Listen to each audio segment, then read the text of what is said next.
오늘 오후 전국 법원장 회의가 예정된 가운데 민주당은 계엄 때 침묵하다가 이제와 사법부를 지켜달라는 이중적 태도가 기가 찬다면서 힘 빼기 작업에 속도를 내고 있습니다. 국민의힘은 사법개혁에 필리버스터로 총력 저지를 벼르고 있는데요. 이번엔 국회 연결합니다. 박정현 기자. 네, 국회입니다. 네, 민주당 오늘 아침 회의에서 올해 안에 사법개혁을 완성하겠다고 강조했다고요. 네, 정청래 대표 오늘 최고위원회의에서 내란 전담 재판부와 법 왜곡죄에서 그치지 않고 법원 행정처 폐지 등을 골자로 한 이른바 사법행정 정상화 3법까지 개혁 명령을 연내 완수하겠다고 공언했습니다. 3대 특검이 끝나면 즉각 2차 종합특검을 통해 내란의 티끌까지 엄단하겠다고 경고도 남겼는데요. 정 대표는 조희대 대법원장도 다시 한번 정조준했습니다. 조 대법원장이 그제 대통령과 오찬해서 사법개혁의 공론화가 필요하다고 언급한 걸 두고 개혁 요구가 나온 게 누구 때문인지 모른 척하는 뻔뻔한 태도이자 정신승리라고 질타했습니다. 비상계엄 때 침묵하다 이제와 사법부를 지켜달라는 이중적 태도에 기가 차다면서 광복 이후 8월 16일에 독립을 외친 거랑 뭐가 다르냐 꼬집었습니다.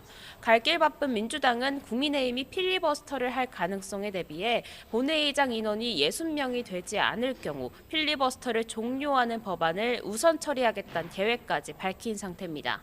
국민의힘은 아나무인이다 일갈했습니다. 원내 핵심 관계자 YTN에 민주당이 자기 편이 아닌 국민은 쳐다도 보지 않는 것 같다며 법안 처리 같은 절차도 이미 방향을 정해놓고 신용만 한다고 맹비난했습니다. 당연히 필리버스터를 비롯한 모든 순환은 총동원에 맡겠다는 구상인데요.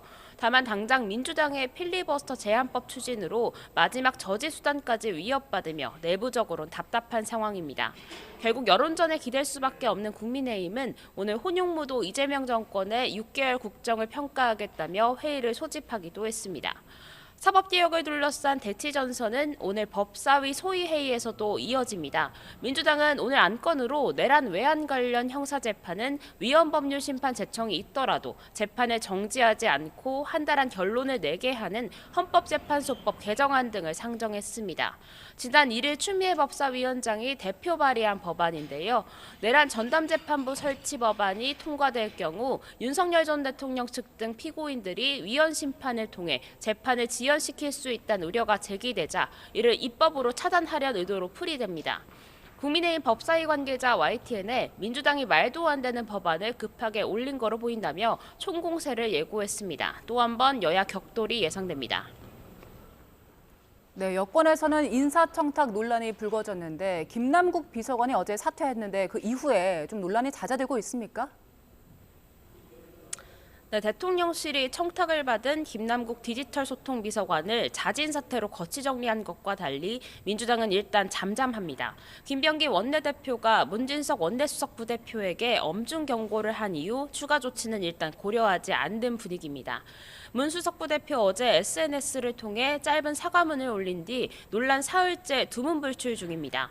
민주당 핵심 관계자 YTN에 어쨌든 문 수석 부대표 본인의 결단 부분이라면서도 여론 악화를 우려하며 촉각을 곤두세우고 있습니다. 친명계 강득구 의원은 SNS에 김남국 비서관이 대통령께 부담을 드려 마음이 무겁다는 문자를 보내왔다며 동지로서 김 비서관과 함께 돌을 맞겠다 두둔하는 글을 올리기도 했습니다.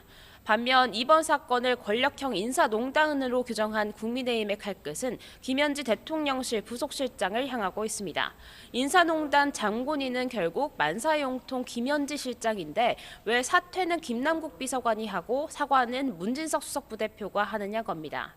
개혁신당 이준석 대표는 김현지 통해서 대장동 변호사, 중앙대 끼리끼리 즉 김대중으로 이재명 정부 인사 메커니즘이 요약된다고 지적했습니다. 한편 민주당은 오늘 오전 중앙위원회를 열고 논란의 1인 1표제를 투표에 붙입니다. 앞서 추진 과정에서 당내 소통 부족과 정청래 대표의 당대표 연임용 개정이 아니냐 논란이 제기되자 정 대표는 중앙위 개최를 일주일 미룬 바 있습니다. 결국 전략지역에 가중치를 부여하는 절충안으로 일단 당내 반발은 어느 정도 잦아들었는데 오늘 투표 결과에 따라 정 대표 리더십도 적잖은 영향이 있을 거란 분석입니다. 지금까지 국회에서 전해드렸습니다.